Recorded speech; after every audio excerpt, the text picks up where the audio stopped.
Dievu. Ar Dievu var draudzēties. Tas ir interesanti. Es gribētu ar Dievu draudzēties. Dievs lūdzu, es gribu ar tevi draudzēties. Atklājies man.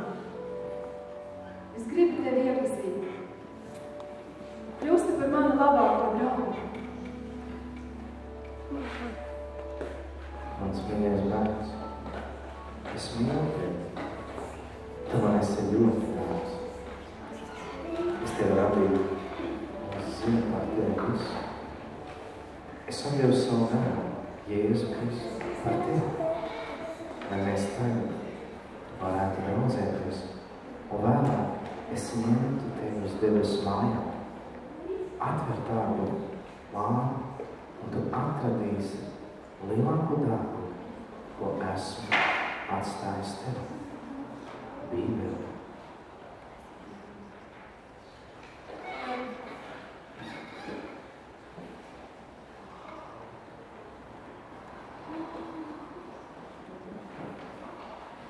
Tā ir mīlestības vēstule tev. Tur būs aprakstīts ceļš, kā tu varēsi nonākt pie manas debesīs. Lasi to katru dienu. Lasīšu to katru dienu.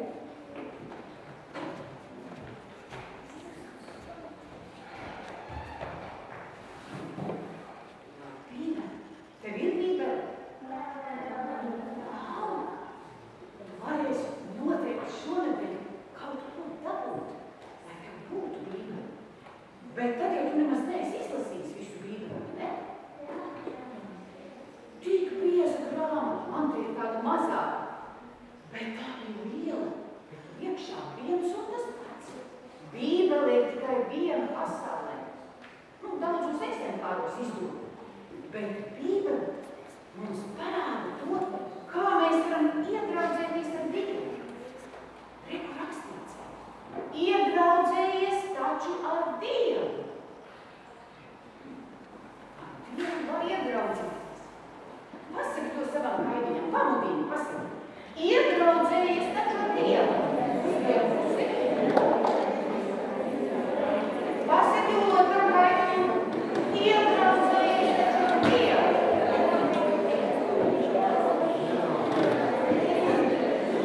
Un tagad pasaki to sev.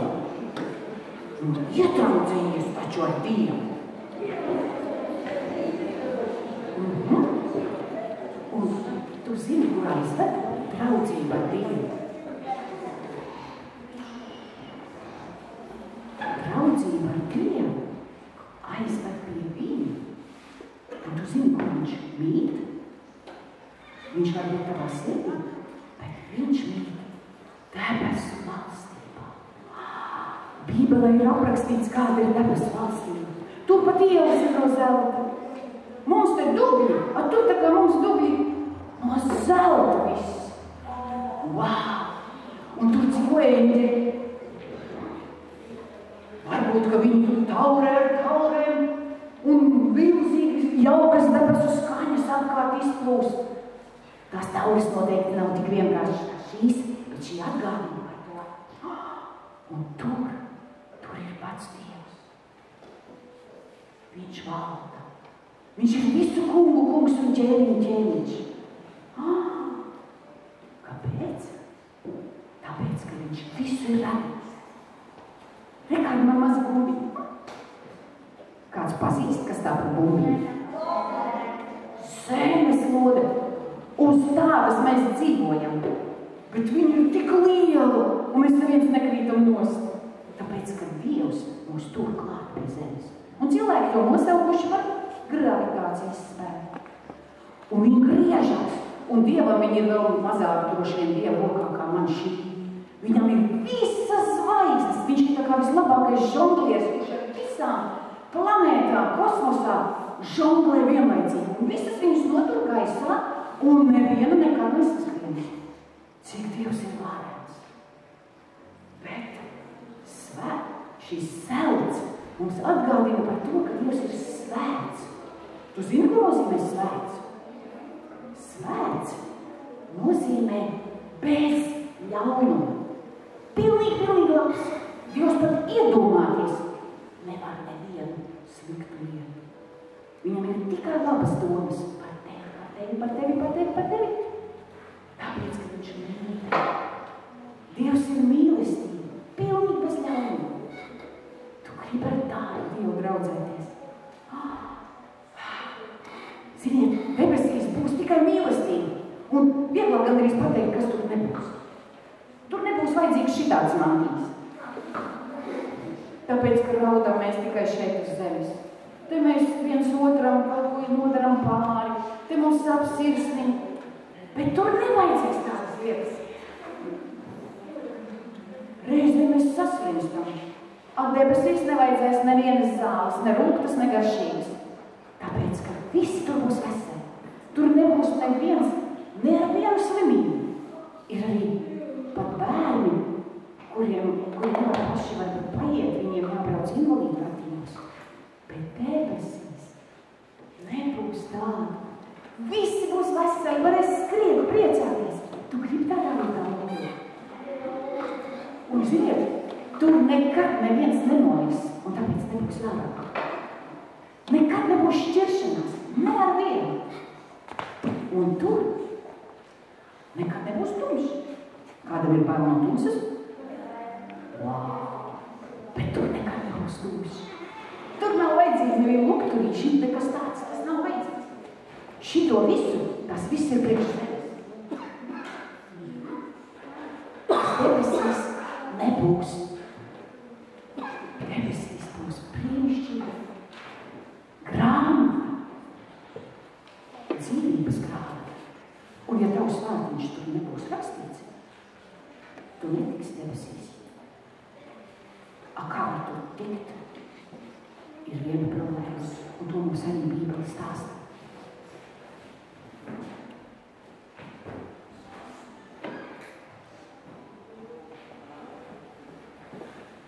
Un tā problēma ir grēks. Kas tas tāds? Dievs ir svēts. Tas nozīmē bez neviena grēka. Un grēks ir tas, kas mūs šķir no Dieva. Mēs visi piedzimstam ar vēlēšanos nepaklausīt. Kurš no jums jau ir kaut vienu reizi melojis? Visi. Un ja kāds nepacēla roku, tad viņš tagad melo. Jo mēs piedzimstam ar to grēcīgu dabu. Mums tas ir normāli, bet Dievam tas ir nenormāli. Un lūk, nevienu, kas grēko, Dievs neielaidīs debesīs. Paskaties, ja Dievs skatās uz mūsu dvēseli, viņš redz mūs tādus. Mums pašiem liekas, ka mēs esam tīri, balti, pūkaini, bet īstenībā grēks mūs sasmērē.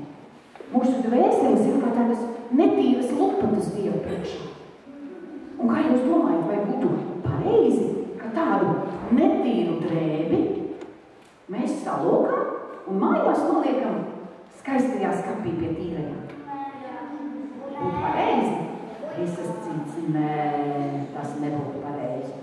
Papras mammai, vai viņa būs priecīga, ka tu atnāc mājās, dubļains netīrs un iestrūķēs drēbes skapī.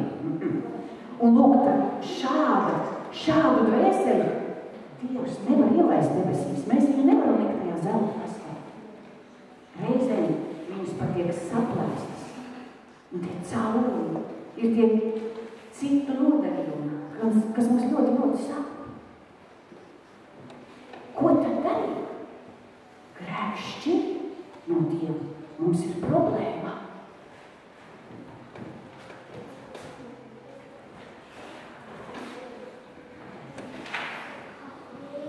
Bet Dievs zina, ka mums ir problēma. Viņš mūs radīja pilnīgi labus ar tīrām drēbītēm, dvēseles drēbītēm. Un viņš zina, ka tad, kad cilvēks nepaklausīja Dievam, palika sabojāts. Un viņš mūs tik ļoti mīl, ka viņš kaut ko darīja. Reiz pirms apmēram 2000 gadiem Dievs atsūtīja uz pasaules bērnību. Kādai jau meitenei, Marijai, piedzima puisītis. Tas bija Jēzus. Dievs to atsūtīja. Viņš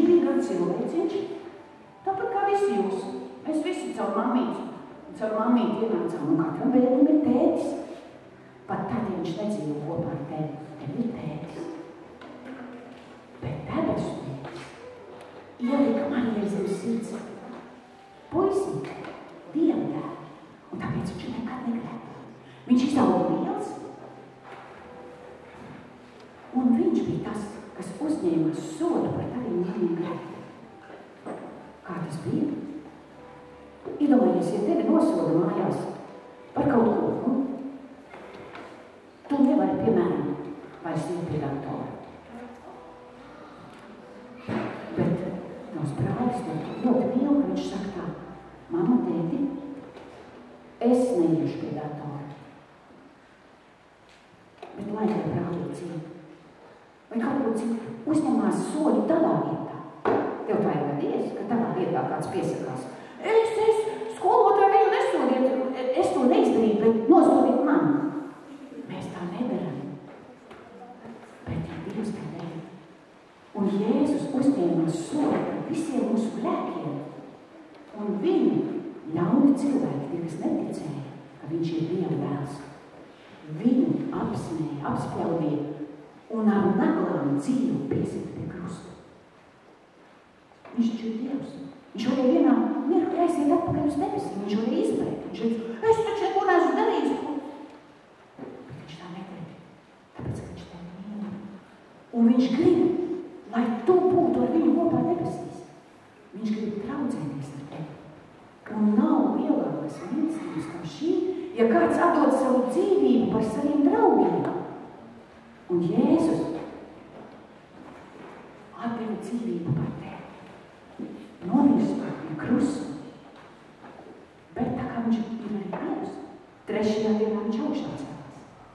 Kaps tajā zemē, kur Jēzus dzīvoja, tie bija klinti izcirsti salas. Nevis tā kā pie mums mēs zemē aprokam nomirušo cilvēku ķermeņus. Viņi paši tur nav. Ne. Cilvēku dvēsele un gars aiziet pie Dieva. Un tad, ja viņš ir dzīvības krātā, tad viņš tur var palikt. Ja nē, tad mūžīgi atšķirtība no Dieva. Bet kāds bija tukšs 3. dienā? Tukšs. Jēzus bija un ir augšā cēlies. Un ar viņu var draudzēties. Mēs taču katru dienu ar viņu varam runāt. Un arī šajā skoliņā mēs katru dienu par to runāsim. Un lūk, sarkanā ir mīlestības krāsa un dzīvības krāsa.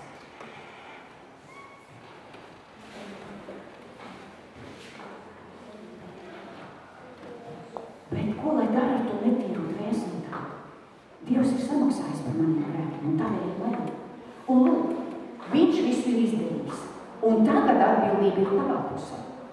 Ja tu gribi kļūt par Dieva draugu, tev ir vajadzīgs Jēzus. Un tad, kad tu saki lūkšanā, lai Jēzus tavus grēkus piedod, tad viņš paņem jau to netīro grēku, tā kā novelk dvēseli sasmērēto. Ja tu viņam to atdod, ja tu saki, nē, man vēl patīk melot, es negribu, es vēl turpināšu, tad neko nevar darīt. Tad tavs grēks tev šķirmoja. Bet ja tu gribi teikt, nē, Dievs, man nepatīk, lai es grēkotu. Es negribu tevi sāpināt. Es atsakos no saviem grēkiem, paņem tu viņus prom. Un tad viņš tos paņem prom un atklāja tam dvēseli ar savu taisnību. Vietēji, Dieva taisnības tēpēs. Un, kad Dievs uz tevi skatās, viņš nevienu grēku vairs neredz. It kā tu nekad nebūtu grēkos. Bet, ja tu to gribi, tu var iebraucēties ar Dievu.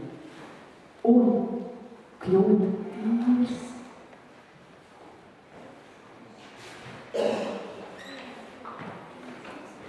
Un tad, ja tu to izvēli, būt ar Dievu draudzības attiecībās, es jau izdarījis, tad tu vari augt, ne tikai garāks katru gadu, bikses paliek pa īsu, mamma jāpēr katreiz jaunas, bet tu vari augt arī ticībā un attiecībās ar Dievu.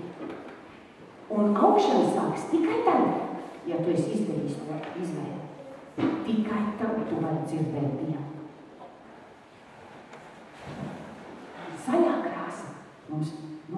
augšana. Viss, kas zaļš, tad, kad nav ūdens, nav saules vai ļoti augsts, viss paliek brūns un nav vairs zaļš, neaug. Un kas tad ir mūsu ticības dzīvē, tas ūdens un saule? Vairākas lietas. Tā kā tu redzēji, kā meiteni iedraudzēties gribēja ar Dievu, katru dienu var runāt ar Dievu, viņš runā ar tevi, sūta Bībeli. Katru dienu tu vari runāt ar Dievu, lūdzot viņu. Katru dienu tu vari būt sadraudzībā ar kādiem citiem. Katru dienu tev vajag turēt tīru savu sirsnību. Ja nu kāds grēks atkal iznāk, tu joprojām paliksi Dieva bērns. Bet tas grēks ir atkal jādod projām, lai tās baltās drēbes nav nosmērētas. Un tad tev vajag meklēt kādu vietu, kā vasaras bībeles skoliņa vai kādu dralūdzi, baznīcu, uz kuru iet un satikties ar ticīgajiem. 5 lietas tev audzēs, lai tu kļūtu ļoti stiprs un labs Dievā viņa draugs. Un šonedēļ mēs par to runāsim visu nedēļu, kā iedraudzēties un palikt labās attiecībās ar Dievu. Lai tev veids šonedēļ un mums visiem kopā. Ar Dievu sveiku.